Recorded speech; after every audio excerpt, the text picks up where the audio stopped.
दोस्तों नमस्कार, मैं राम सूरत यादव। इस बार प्रधानमंत्री मोदी के सबसे बड़े चाणक्य अमित शाह की हर चाणक्य नीति एक तरीके से फेल होती दिखाई दे रही है और आज हम इसी पर बात करेंगे कि आपने देखा है कि चुनाव से पहले ही अमेठी और रायबरेली जो सबसे बड़ी हाई प्रोफाइल सीटें हैं, इस पर लेकर के बहुत सारी बातें होती रही और आपने यह भी देखा है कि कांग्रेस ने इस बार इतना सस्पेंस इन सीटों पर बनाकर रखा जिससे पूरी बीजेपी उलझ गई और बीजेपी ही नहीं, गोदी मीडिया या बड़े बड़े चैनल इसी पर चर्चा करते रहे कि क्या राहुल गांधी अमेठी छोड़कर भाग गए या अमेठी से चुनाव नहीं लड़ेंगे, रायबरेली से चुनाव कौन लड़ेगा क्योंकि सोनिया गांधी पहले ही राज्यसभा पहुंच चुकी हैं। यही सारी चर्चाओं पर चर्चा चलती रही, लेकिन आपने यह भी देखा है कि कांग्रेस एक रणनीति के तहत सस्पेंस बनाए रखा और आखिर में अब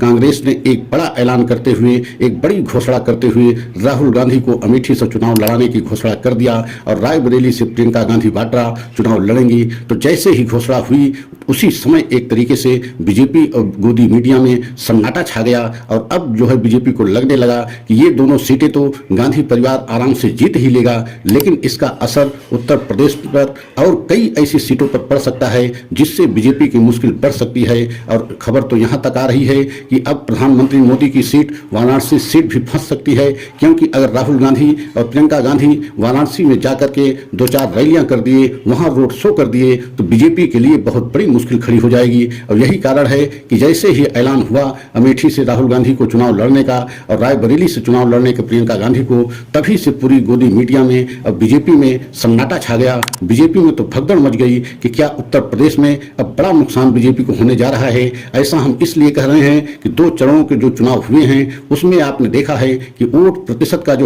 इस बार काफी कम पड़ा है और इसका असर पूरी तरीके से बीजेपी पर पड़ने वाला है, क्योंकि आपने यह भी देखा है कि हमेशा उत्साह देखा जा रहा था चुनाव में, लेकिन इस बार लोगों में उत्साह दिखाई नहीं दे रहा है और प्रधानमंत्री मोदी को इससे बहुत बड़ा झटका लगा है, क्योंकि प्रधानमंत्री मोदी पहले चरण के चुनाव समाप्त होने के बाद से ही एक तरीके से हिंदू मुस्लिम के चुनाव करने की पूरी कोशिश किया और तुष्टीकरण करने की पूरी कोशिश किया, लेकिन इस बार राहुल गांधी के हर जाल में बीजेपी फंसती जा रही है। और आपने यह भी देखा कि पहली बार ऐसा चुनाव हो रहा है जो महंगाई और बेरोजगारी को सबसे बड़ा मुद्दा बनाया गया है और इसमें राहुल गांधी सफल रहे। और आपने यह भी देखा कि राहुल गांधी भारत जोड़ो यात्रा से लेकर के भारत जोड़ो न्याय यात्रा तक महंगाई और बेरोजगारी को ही सबसे बड़ा मुद्दा बनाए रखा और देश की जनता की सबसे बड़ी समस्या बताया। और आज पूरे देश की जनता में सबसे बड़ी समस्या और सबसे बड़ा मुद्दा महंगाई बेरोजगारी ही बना हुआ है। और तीसरा सबसे बड़ा मुद्दा भ्रष्टाचार है और भ्रष्टाचार के मुद्दे पर भी बीजेपी इस बार के चुनाव में फंस गई है, क्योंकि ऐसे समय पर इलेक्टोरल बॉन्ड का सच पूरे देश के सामने आ गया, जिससे बीजेपी अब भ्रष्टाचार पर बात नहीं कर पा रही है, क्योंकि बीजेपी को अब स्वयं इस बात को डर लगने लगा कि अगर हम भ्रष्टाचार समाप्त करने की बात करते हैं या भ्रष्टाचारियों को एक तरीके से जेल में भेजने की बात करते हैं तो सभी भ्रष्टाचारी इस समय बीजेपी के गोद में जाकर के बैठे हुए हैं। और यही कांग्रेस और पूरा इंडिया गठबंधन आरोप भी लगा रहा है कि देश के सभी भ्रष्टाचारी इस समय मोदी जी की गोद में शरण लिए हुए हैं। और इलेक्टोरल बॉन्ड का जब से सच पूरे देश के सामने आया है, पूरी तरीके से प्रधानमंत्री मोदी पर और बीजेपी पर भ्रष्टाचार का एक लेवल लग गया है। और यही कारण है कि इस बार के चुनाव में प्रधानमंत्री मोदी के हिसाब से या प्रधानमंत्री मोदी की मंशा के हिसाब से चुनाव बिल्कुल नहीं हो पा रहा है, क्योंकि प्रधानमंत्री मोदी जी और बीजेपी राम नाम के नाम पर, मंदिर के नाम पर और हिंदुत्व के नाम पर चुनाव लड़ने की पूरी कोशिश किया, लेकिन अब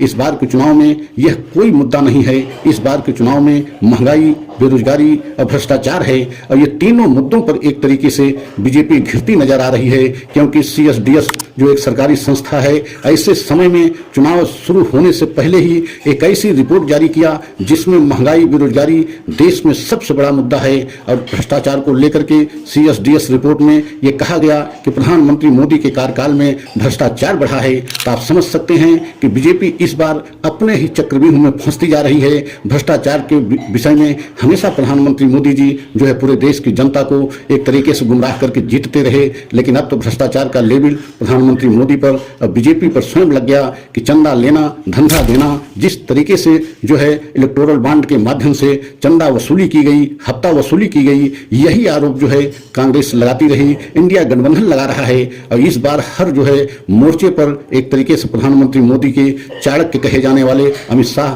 की हर स्तर पर जो है चाणक्य नीति फेल होती दिखाई दे रही है। अब जो है 2 चरण के चुनाव समाप्त हो गए हैं, तीसरे, चौथे, 5वें, 6ठे, 7वें चरण के चुनाव शेष हैं। तो आप समझ सकते हैं कि हर जो है चरण में कहीं न कहीं बीजेपी को झटका लग रहा है। और सबसे बड़ा झटका इसलिए माना जा रहा है कि वोट प्रतिशत में लगातार गिरावट हो रही है, जबकि पहले ही जो है बीजेपी का ये जो है एक तरीके से अपील थी देश की जनता से कि इस बार जो है वोट प्रतिशत और बढ़ेगा, लेकिन उसके उल्टा हो रहा है, वोट प्रतिशत में गिरावट देखी जा रही है। और यही कारण है कि बीजेपी बेहद हैरान परेशान है, क्योंकि अगर वोट प्रतिशत में गिरावट हो रही है तो इसका मतलब है कि सरकार के प्रति जनता में बिल्कुल उत्साह नहीं है। और जो विपक्ष की वोटें हैं वही जा रही हैं, वही विपक्ष को फायदा पहुंचा सकती हैं। और सरकार के प्रति और सरकार के समर्थन में जो वोटें थी वह बिल्कुल नहीं निकल रही हैं। यही बड़े बड़े राजनीतिक पंडितों का कहना भी है कि कहीं न कहीं इस बार जो है बीजेपी को बड़ा झटका लग सकता है और प्रधानमंत्री मोदी को झटका लग सकता है, क्योंकि वोट प्रतिशत का गिरना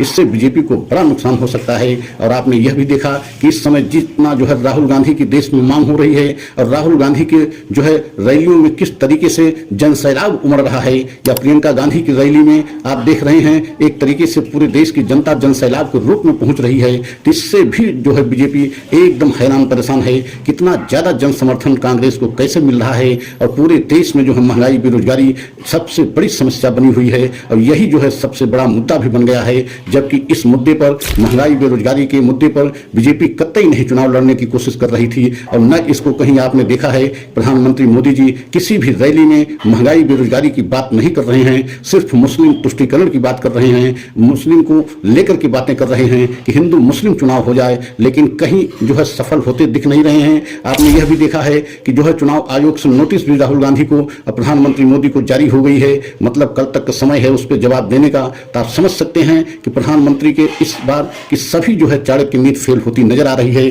और यही कारण है कि प्रधानमंत्री मोदी जी बेहद हैरान परेशान दिखाई दे रहे हैं। पूरी बीजेपी जो अंदर ही अंदर एक तरीके से कहीं न कहीं ये मान बैठी है कि इस बार के चुनाव में सत्ता में वापसी करना बहुत कठिन होगा। और यही कारण है कि राजस्थान के एक मंत्री का ऐसा वीडियो वायरल हो गया जिसमें वह खुद यह कहते पाए जा रहे हैं कि इस बार वापसी करना संभव नहीं होगा। तो इसका मतलब है कि बीजेपी के लिए कहीं न कहीं बहुत बड़ा झटका इस बार के चुनाव में लग सकता है। अगर तीसरी बार जो प्रधानमंत्री मोदी की सत्ता में वापसी की मंशा थी उस पर ग्रहण लगता दिखाई दे रहा है। अगर हमारा यह वीडियो आप सभी देशवासियों को अच्छा लगा हो तो लाइक, सब्सक्राइब करें, कमेंट के द्वारा अपनी राय अवश्य दें। अगला वीडियो पुनः लेकर के आएंगे और ये भी आप अवश्य बताएं कि क्या इस बार के चुनाव में प्रधानमंत्री मोदी को बहुत बड़ी मुश्किलों का सामना करना पड़ रहा है कि नहीं करना पड़ रहा है, ये भी अपने कमेंट में बताएं। अगला वीडियो पुनः लेकर के आएंगे, तब तक के लिए जय हिंद, जय भारत।